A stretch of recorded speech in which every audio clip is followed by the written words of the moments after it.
This episode of the Cloud Accounting Podcast is sponsored by Xero. Did you miss the Xero Roadshow when it came to your city? What if I told you could still attend a Xero Roadshow event? On June 4th, 5th, or 6th, you can attend the Xero Roadshow online. That's right, you can attend a roadshow event via your web browser. At the Xero Roadshow online, you'll learn how your practice can benefit from the full power of the Xero platform and even earn CPE credit. To register for free, head over to cloudaccountingpodcast.com/Xero Roadshow. That is cloudaccountingpodcast.com/XEROROADSHOW. And don't forget to register for XeroCon. Welcome to the Cloud Accounting Podcast. I'm Blake Oliver. And I'm David Leary. What's new, David? What's new? Short week, right? Yeah. I feel like there was not a lot of major news. There was a event though. QuickBooks Connect happened in Australia. Yes. It was in Melbourne this time, I think, not Sydney. And so we've got some news about QuickBooks Live, the gift that keeps on giving. It's coming to Australia. Wow. So another new week, a major QuickBooks Live announcement. That's big. I really want to touch on those numbers that we talked about last week because it's been sitting with me since Friday, how big this is, right? Could we pause you there before you get into how big it is? Could we get into, we have two reviews that came in. Oh, yeah. Okay. So, what are the reviews? So we got two reviews. I'll read this one. It's from Jazz Fun 2. It's 5 stars. And now you know the rest of the story. David and Blake, in true Paul Harvey style, show us behind-the-scenes details of the topical headline stories from most media outlets. The insight and depth of knowledge is refreshing. And to hear a podcast where they can laugh at themselves as well as the industry makes the listening lively. In an industry fueled by technology, AI, blockchain frenzy, Blake and David give us honest perspective. Always waiting for the next one to drop so I can catch up.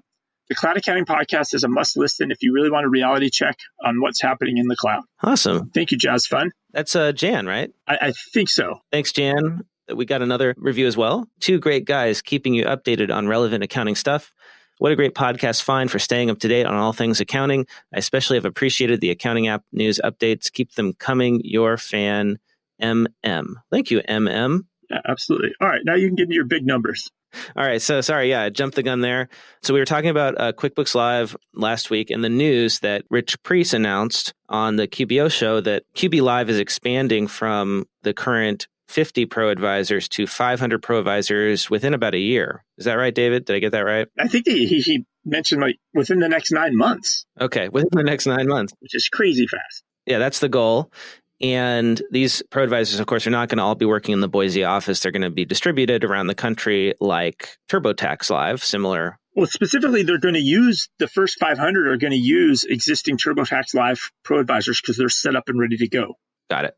So 500 pro advisors, and Rich Priest gave us some numbers about the number of customers they have. And it looks like the ratio of a pro advisor to customer is something around 22-23.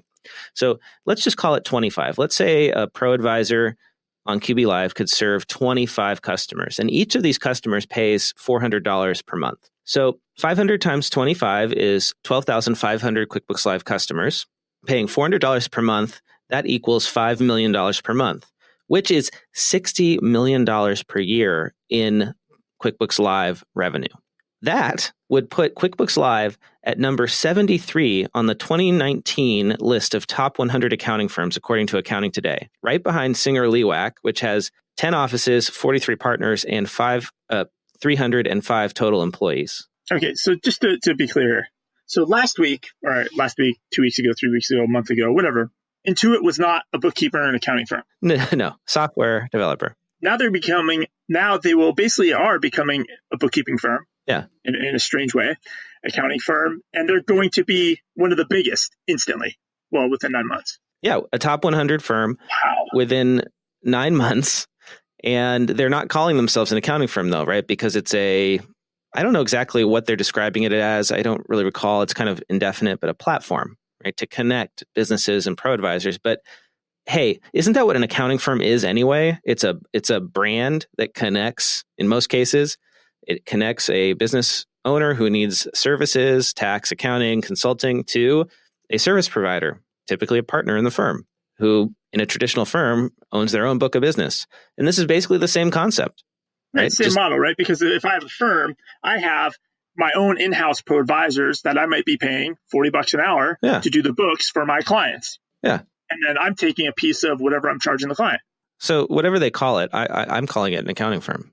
I think that's what it is. I could agree with your point of view on that. Yeah. And even if it's a slightly smaller number, because I think your estimate is going off of each pro advisor is handling 25 customers. And I think right now, like the current numbers they released, we talked about last episode, it's about 19 to 20. So even at those numbers, it's probably going to still be about a $50 million a year business. So where does that put them on the top 100? Is it still top 100? Oh, yeah, definitely in the top 100. So just for fun, project this out year 2 and year 3. Just quickly off the top of your head, like are they a top 10 accounting firm in year 2? I just know, like, to get into the 50s, you got to be over 100 million. So, yeah, I mean, I could easily see Intuit becoming a top 25 firm. Who does it disrupt then? Is this disrupting the average pro advisor? Right? Or is this disrupting bigger firms that are trying to do 3,000, 5,000, 6,000 clients? I don't think it's disrupting the big firms because I don't think most of them are dealing with small clients like this. Okay. And their fees are coming from mid-sized businesses, large businesses. Okay. It will undercut them in that they're not going to be able to get a foothold in this space.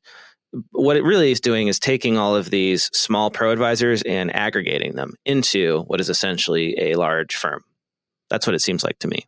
So it's disrupting the independent bookkeepers for sure. I think it's going to be very hard for independent bookkeepers to compete with QuickBooks Live and small firms, small CPA firms, small EAs, just bookkeeping firms competing. Like, how do you compete with $400 a month for bookkeeping? And this is why the discussion going on in Australia right now is interesting. You sent me a tweet from Sholto McPherson, our friend over in Australia, asking. He asked you, David, he said, what is your take on QuickBooks Live? Is it a watershed moment or business as usual? Will it replicate the impact of TurboTax Live? And knowing what I know about the cost of labor in Australia, I feel like it's going to be even harder for Australian bookkeepers to compete with QuickBooks Live if it goes out there at the price of $400 per month US. Well, maybe I'm wrong. So, and just put some context on that. So it looks like Shloto tweeted this during QuickBooks Connect, during one of the keynote talks. A futurist was on stage talking about disruption, and he just found it ironic that it was minutes after Intuit just talked about QuickBooks Live being launched in Australia, because he feels like that's kind of going to be disruptive to the people sitting in the audience. Yeah. And so there's a little back and forth between Shloto and Paul Mesner about, maybe this is not going to impact that audience, et cetera. So when he kind of asked me, like, what my take is, I think one thing I would say Australians don't understand about QuickBooks Live is how successful TurboTax Live was. And we talked about that last week on the podcast, right? Right. TurboTax Live might be the most successful TurboTax offering in 25 years. Mm-hmm. Call it a bundle, call it whatever you want. It's a way to sell TurboTax, and it's selling better than ever. And the other thing I think they don't understand is the marketing machine of Intuit. Everywhere you turned, you saw TurboTax Live. Yep. It was on all the Super Bowl commercials. It was on all the college football championship bowl games. For about a 6-week period, you saw TurboTax Live everywhere, right? And I don't think they understand the Intuit machine, right? And how those wheels get going, and it's going to happen. Like they acting like this won't have an impact, I think, is very naive. We'll find out. And going to your comment as far as like the cost of labor, right, in Australia and the pricing model for it there, in a way, this could actually possibly disrupt Australia more. And the logic on that is I think a lot of these firms in Australia, they're outsourcing a lot of labor already. Yeah. A lot of them are doing they're using some sort of outsourced labor to run their firm. So now, in a way, this is competing directly with those. Right. So if you have a bookkeeping firm and you're using outsourced labor to control and keep your costs down, you probably actually have a bigger competitor against you now than if you're just an independent pro advisor that actually could say, hey, I'll take some of the work from QB Live. So this is actually, this could actually disrupt Australia even more. And then, I think you have something there. And then, we were talking about last week how TurboTax Live is bringing in new customers. Mm-hmm. This could help Intuit get a stake in the ground in Australia, right? Because this could get new people to use QuickBooks Online in Australia. We'll see. But there's a lot of discussion about whether now the discussion on this is like, now that everybody understands and believes it's coming and know it's coming, now as people are wondering who's it going to disrupt. So, David, we haven't talked about bots in a while. I've got a bots story for you. Fake bots. Fake bots. And okay. Yes. And this is not some startup. This is a big company. This is a story in the New York Times about Google Duplex. Have we talked about Google Duplex on the podcast? I know I love using it as an example of AI. We may not have talked about it, but I'm familiar with it. I could maybe try to give an example. Yeah. Well, so the big Google Duplex story was last year when Sundar Pichai, the CEO of Google, gave a demonstration of Google Duplex, which is the name they have for their AI voice assistant, calling a hair salon and booking an appointment on behalf of a Google customer all by itself. And the audience was just blown away that this AI could call a hair salon, talk to a human being, deal with some unusual stuff that happened in terms of the booking, and make the appointment. And some people were so blown away, thought it was not real at all. It couldn't be real, right? That it had to have been fake. And my understanding that Google's also using the same technology to just call small businesses randomly and say, like, what are your hours this week? Or what are your hours today? And that's how they update the Google searches. So when you search for a small business and it shows the hours are open, Yep. Apparently they're using this same robot to go and gather information about small businesses, their hours of operation, et cetera. Makes so much sense, right? So this is the customer-facing aspect of it they're experimenting with. And you can actually use Google Duplex right now. If you download the Google Assistant on your iOS or your Android device, you can ask it to make a dinner reservation for you, and it will call a local restaurant and do it. And so the New York Times decided, hey, let's test this out. Let's see if it works. So they did an experiment. And they made 4 bookings. Here's the rub. Out of 4 successful bookings with Duplex, only 1 was done by a robot. 3 were done by people. So Google is using a call center to augment Google Duplex and to help it when it fails. Does this sound familiar, David? It's fake bots, or it's human-assisted bots. So and it's the same story that it was Bloomberg who ran that 3 or 4 weeks ago about Siri and Amazon Echo, Amazon Alexa. Like everybody's using like humans to help process some of this. Because the AI is impressive, but it still can't do everything. So the New York Times reached out to Google and asked them, after they discovered that humans were assisting the AI, how many of the calls are actually being done by a human. And Google said that about 25% of calls placed through Duplex start with a human, and that about 15% of those that began with an automated system had a human intervene at some point. Now, the New York Times in their testing, they only had it flipped. They had 75% of their 4 calls were actually done by a human, and only 1 of them was completed successfully by an AI all by itself. But this is a fake bot story, but it's also amazing because they posted the recording of the AI in its conversation with a restaurant owner, the one that worked, the 25% example where the AI worked successfully, and it is super impressive. And I want to play it for you. Do you want to listen? Yeah, absolutely. You got to hear this. Hello, Barcelona, may I help you? Hello? Hello? Hi, I'm calling to make a reservation. I'm Google's automated booking service, so I'll record the call. Could I book a table for Tuesday the 21st? Okay. Hello? I'd like to make a reservation for a client. It's for Tuesday the 21st. Okay. Actually, how many people? It's for 10 people. 10 people? Okay, what time? At 7 p.m. 7 p.m.? Okay. I need a table for 7 p.m. Okay, 7 p.m. Okay. And then, Yeah. Are there any kids? I'm actually booking on behalf of a client, so I'm not too sure. Not too sure? Okay.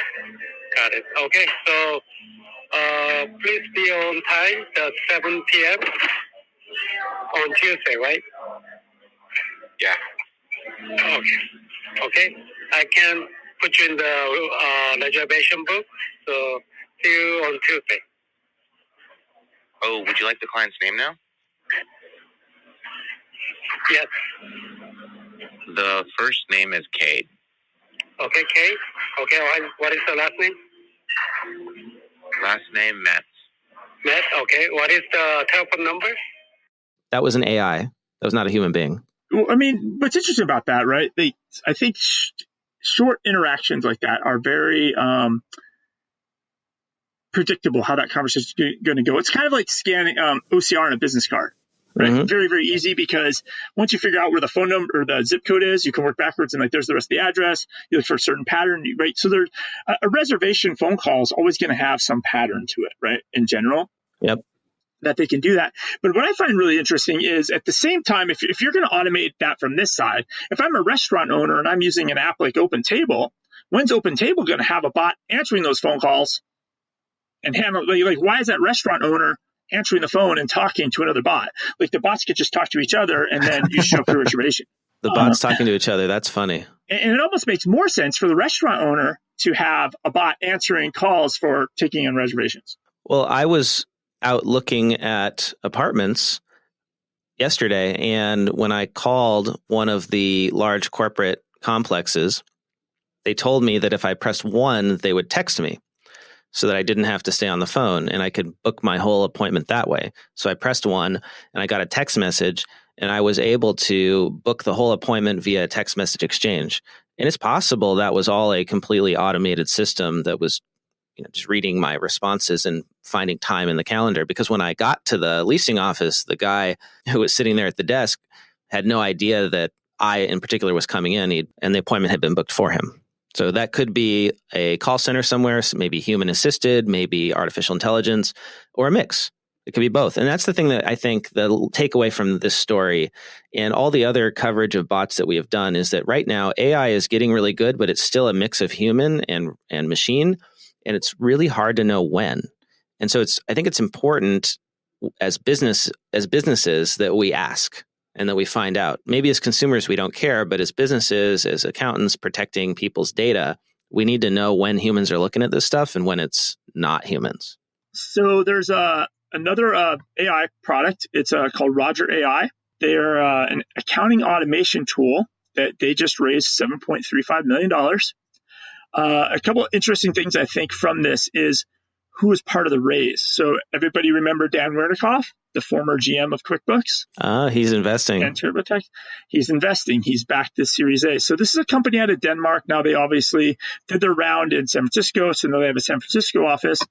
And looking at their website, looking at the product, it kind of feels like, obviously I have not tried it, I haven't played with it, but it feels a little bit like a Zapier or an if this, then that type product. And a little bit like an auto entry and a bill.com and an Expensify, kind of some OCR products. And then you can build custom workflows on top of your accounting system and integrations. Well, like what does it do? Give me an example. Let's say I take a picture of a receipt.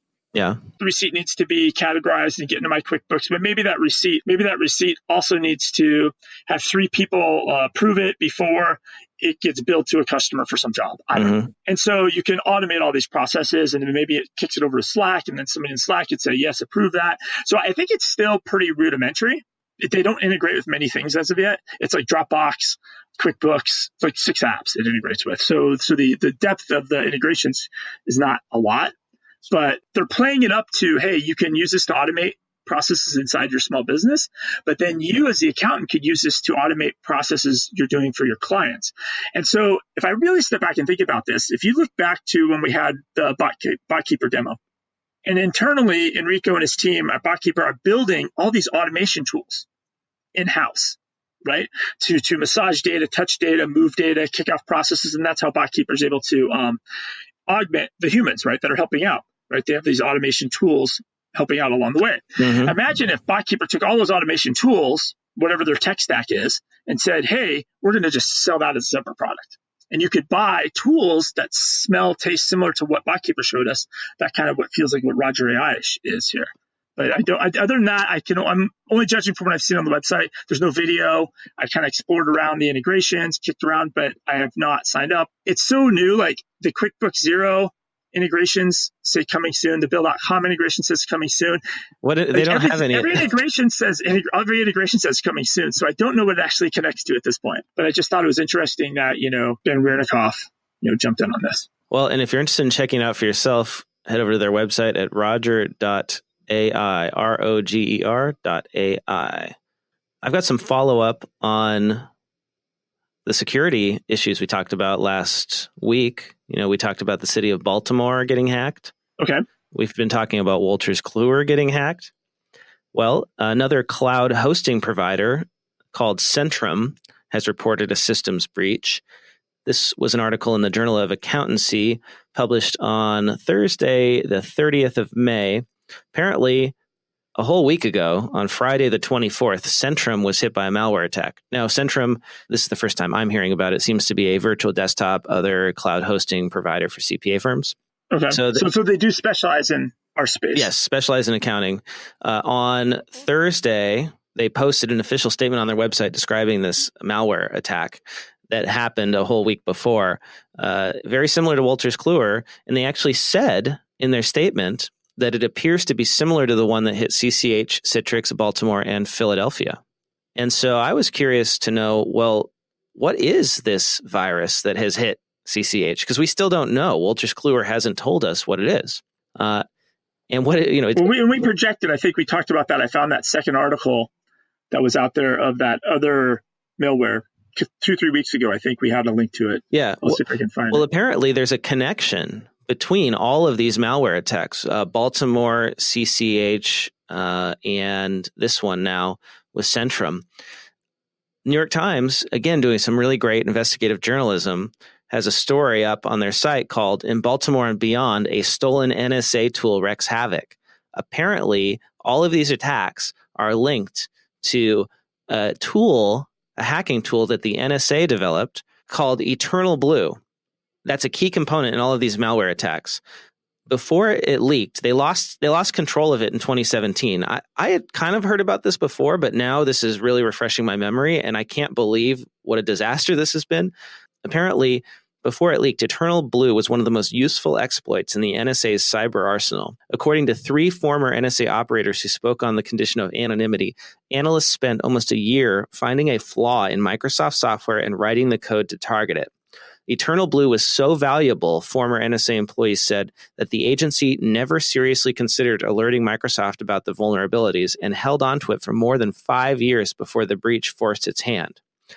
This Eternal Blue hack has been used by state hackers in North Korea, Russia, and China. It was behind the WannaCry attack in 2017, which destroyed systems in the British healthcare system, German railroads, 200,000 organizations around the world.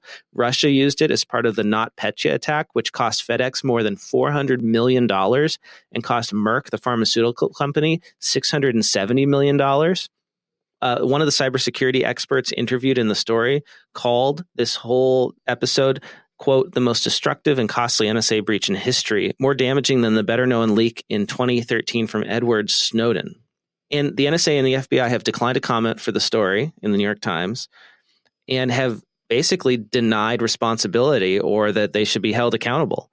Admiral Michael S. Rogers, who was director of the NSA during this whole leak, suggested in remarks that the agency shouldn't be blamed. He compared it to Toyota. He said, quote, "If Toyota makes pickup trucks and someone takes a pickup truck, welds an explosive device onto the front, crashes it through a perimeter and into a crowd of people, is that Toyota's responsibility?" Unquote. And then he continues, "The NSA wrote an exploit that was never designed to do what was done," unquote. This is amazing to me that this is known, and we're just kind of like okay with it.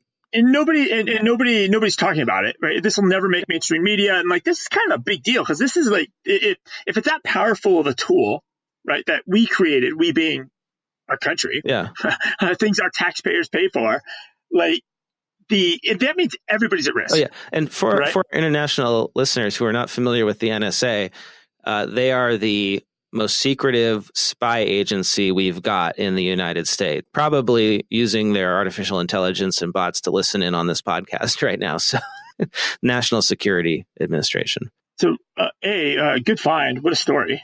Very, very amazing story there. And the other interesting thing I think I'd tie this back to is like, maybe this is an argument of not upgrading the IRS's computer system.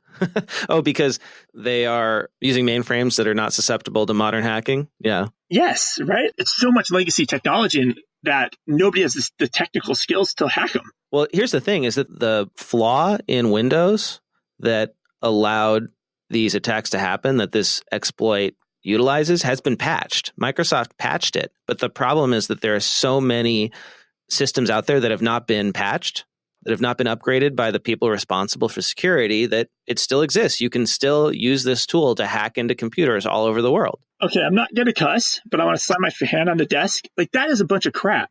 So I'm an accounting firm. I know that running my own IT is a risk. I have to keep all my machines updated. I have to keep all my patches. So I'm going to go outsource this to a hosting company because they promised me to be my IT department. And they're not patching the machines. You're going to have to believe that. Yeah, well, and this is the thing. Like, we don't know for sure, but if Wolters Kluwer, if CCH was the victim of this hack, that means that they weren't properly patching their PCs. I've got another story that'll make your no blood... comments on it. Sorry. Don't get me fired up more now. Come on now. I've got another story that'll make your blood boil, or maybe it'll just make you give up on humanity. This is another security one. So, are you familiar with the concept of social engineering? Yeah. So I'm like, hey, Mary, I call up the front desk of an office, and I'm like, hey, Mary, I was wondering, can you give me your password because of blah, blah, blah, and they just give it to me. Yeah. I mean, it's what happened to Podesta, basically, with the Clinton emails. Right, because people are the weakest link in the chain of security, right? And so psychologists at the University of Luxembourg have been studying social engineering as a way of hacking. Like, how effective is it? They did a large-scale study involving over 1,200 people to investigate how people are manipulated into sharing their passwords with complete strangers in return for small gifts. What they did is they stood out on the University of Luxembourg campus wearing University of Luxembourg branded bags, right? So they looked like they were affiliated with the university. And they randomly selected passersby and asked them about their attitude toward computer security, and then also asked them for their password. So they were carrying the people conducting the study were carrying University of Luxembourg bags, but were otherwise unknown to the respondents. Now, David, guess how many people gave out their passwords? I say that's 50%. I mean, I'm just guessing. It's Yeah, well, because I already hinted that it's so bad, right? So they varied the experiment. So to some people, they just asked them for their passwords. Some people, they gave them chocolate, and they would do it before or after or during the interview. Here's the crazy part. 30% of participants revealed their passwords in exchange for chocolate. So like, hey, here's a piece of candy. Give me your password. Okay. Like that's the test, the scenario. So that was if they received the chocolate after the question was asked. Like, hey, will you give me your password? We've got chocolate here. Now, if the chocolate was given beforehand, 43.5% of the respondents shared their password with the interviewer. And the willingness to divulge passwords increased further if the chocolate was offered immediately before the participants were asked to disclose their password. So anywhere between, depending on how you do it, if you give people chocolate, you can get their passwords 30 to 48% of the time, which is just insane to me that it's that easy to get people to give up their passwords. And it seems like a very cost-efficient way to hack into things. I mean, if you want to hack into a city, like the City of Baltimore, just go to a government building, set up a table, put on a City of Baltimore t-shirt, and hand out chocolate in exchange for people's passwords. This is absolutely mind-numbingly insane. It makes that N.S.A. tool that we probably spent billions of dollars of taxpayers' money on to hack into people's computers. They could have just done this. And it shows the importance. You harp on this every single time we talk about security of multi-factor authentication.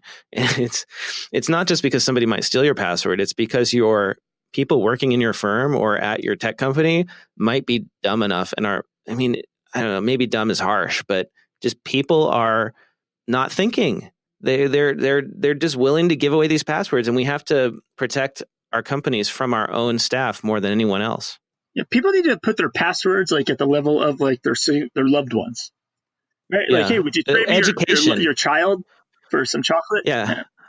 I mean, we need some education here. Like, this is just ridiculous. So, that is my crazy, ridiculous security news for the week. Wow. Okay, so I have something cool. I saw this week. Right. That I think it's really cool. So, you're an accountant bookkeeper. You like to use two screens, right? Yep. What happens when you go to Starbucks? I have to bring my giant screen with me and find a plug. You're one of those I've seen guys? people You're doing one of that. those guys who bring the huge 22-inch screen to. I've seen that as well. Playing a video game. yeah. Okay. So, anyways, Asus has a new Zenbook Pro Duo. We'll have it in the show links. You can see the photos, everything. Looks like this is so cool. Coolest. This is the accountant's bookkeeper's laptop. So imagine if you took the keyboard, slid it down towards your belly, and in that upper half of where the keyboard is, you now have a half-size screen. Right. But then to the right, you have a touchpad that's also like a screen. So now you have a 10 key still as well. Wow.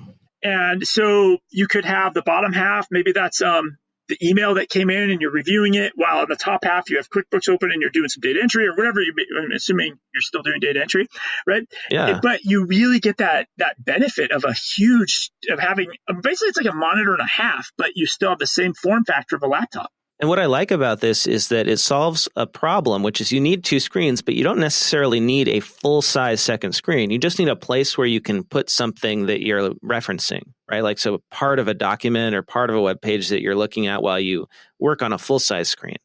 This is really cool. The picture looks amazing. It's called the Asus Zenbook Pro Duo. Click on the link in the show notes and check out the pictures of this thing. It looks fantastic. This is the sort of thing that might actually get me to switch off my Mac.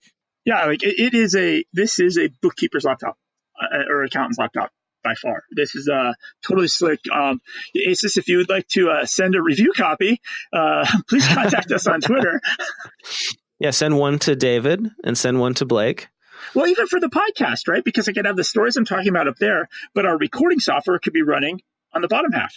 Yes, that's beautiful, and you can be monitoring it. I love it. Maybe this becomes a business expense now. We have to buy these for us. Yes, get one of these for sure. All right, what else? What else do I have? I have I have a story about raising prices. Let's hear about that. Okay, so two things happened this week. One, I saw this article in SaaStr. So SaaStr is a website community for people that build SaaS software. So all the app developers would probably go to SaaStr and read the blog posts there. Right. It makes sense, right? So this article is titled, "When you raise prices more than a smidge, they at least look at another vendor." And so I think the takeaway in this article is that, and I'm just going to quote it, "What I think is most important is how material price increases make your customers look. Look at other solutions. You've just planted a seed. You've sent them on a fact-finding mission to talk to your competitors." And the premise is if you're just charging for your SaaS app every month, X price, and people are just happily using it, they're never going to pause and think like, what's the value I'm getting out of that product, right? They're just going to keep chugging away, right?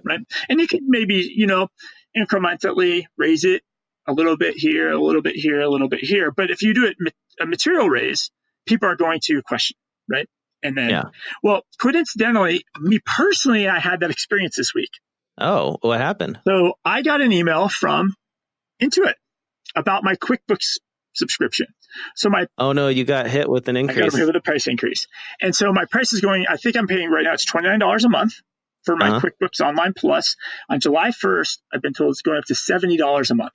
That's a steep increase. It's over 100% increase. So for me, I feel like I probably get $360 of value a year from QBO.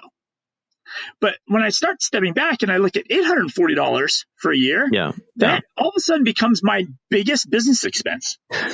It's more expensive than the podcasting software we're using. It's more expensive than the social media tools I use to create the artwork for the podcast. It's more expensive than Canva, right? And it's the most expensive. It's Microsoft Office I get a year for $99, right? Or $106 or whatever that is. All of a sudden, QuickBooks is my most expensive business expense, right? Now, with that said, I'm not going to change, right? I'm too old to learn a new product. I'm not going to shift, right? Oh, David, don't cut yourself short. I don't have the energy for it, right? But I'm going to try and downgrade my plan because I'm not using the features at that level. And the only feature I am using is the 1099 subcontractor feature. Now, are you familiar with that in QBO? Yeah, you sent me one, right? Because that's right. Yeah, you had to pay me some money, and it was over the $600 threshold. And so, actually, that's one of the coolest things I have to say about QuickBooks Online is I got an email saying I need your W-9.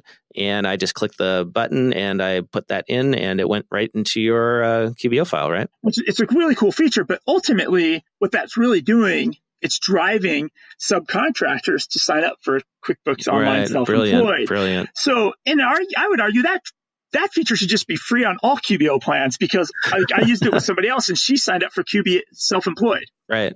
So that's the one feature I'm using of Plus that I'd argue should be a free feature. And then not to mention, and this is I think the kicker for me when I think about the value, right? I send everything through auto entry. Auto entry is essentially doing all the work for $12 a month and shoving the transactions into QBO. Right. And like, it's kind of, it's such a huge price increase. It's just the reaction to it. I'm just like, and then I saw somebody reply to my tweet about this and they said, oh, you can't downgrade.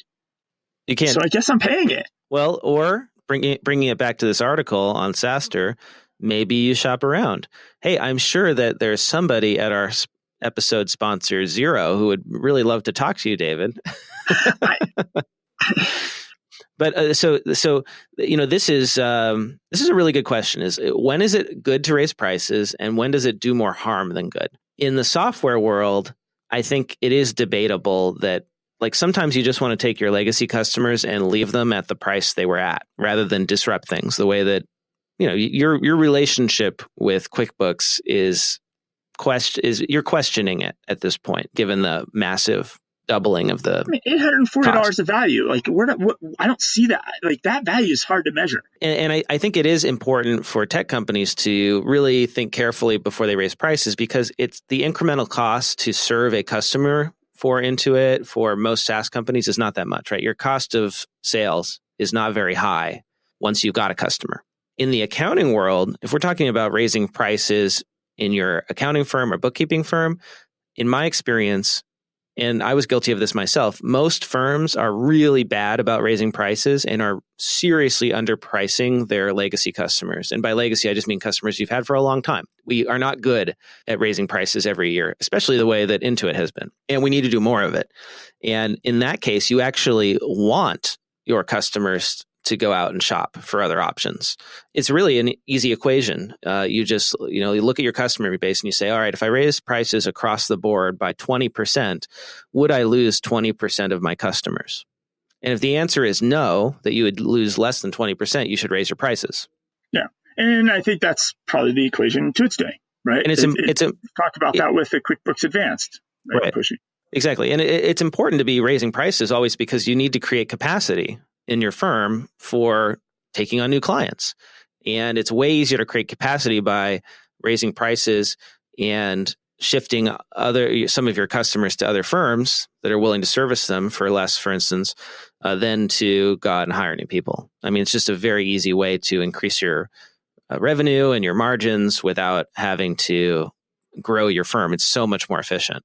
So, yeah. But the problem is most firms don't they don't make the time, and they have these personal relationships with their clients and they feel bad doing it, right? Especially, I find so many bookkeepers feel bad about charging what they're really worth, and they don't. And that's why they're just not making a lot of money. Yeah. And I think, I'm getting a 60-day warning about this or whatever it is from the email. But somebody said this at the AICPA executive roundtable, and I don't know, it was from the mid-sized firms, small to mid-sized firms, and I don't know who said it, and I apologize if you're listening. If you said it, tweet at me and let me know. But essentially, this accountant said that they're okay with companies raising prices. It's okay to do, but give people a 12-month heads up, because right now, if you're an accountant or bookkeeping, if you've gone to fixed pricing model and you've calculated your costs and you're rolling those out to your client, you need a year window to re-up those contracts you have with your own clients. You can't just give them a 60-day warning, but, okay, by the way, QuickBooks went up in price. I need to charge you more, right? And so price increases are going to happen. I think everybody knows that. They accept them. It's just 100% of price increases do feel a little on the crazy side. It'll be a lot. And it's just, it's a teeny bit upsetting to have to bite the bullet on that, but I probably will still pay it, because I just the headache of switching might be too much. Yeah, it's a huge pain to change your accounting system. Well, David, that's all I've got this week. How about you? I think that kind of wraps things up here. Okay. Yeah, I think that's it. So folks want to get in touch with you online, David. Where's the best place for them to go? To use the Twitter. I'm at David Leary. And I am at Blake T. Oliver. You can connect with us on LinkedIn, on Facebook. You can follow the Cloud Accounting Podcast on Facebook. Just search for us there. And if you're going to be at XeroCon, we'll be there in June. I'll also be at Scaling New Heights. So if you want a Cloud Accounting sticker, podcast sticker, come find me. And I will be at AICP Engage starting on the 10th of June. So if you're going to be at any of those conferences, reach out to us on Twitter or message us elsewhere and let us know. I love to meet up with our listeners and chat with you all in person. It's fun. Blake will buy beers for every listener. No, I'm kidding. I'd say that. We won't do that. I think that's a wrap this week. That's it from me. I'll see you next week, David. All right. Bye, everybody. Bye.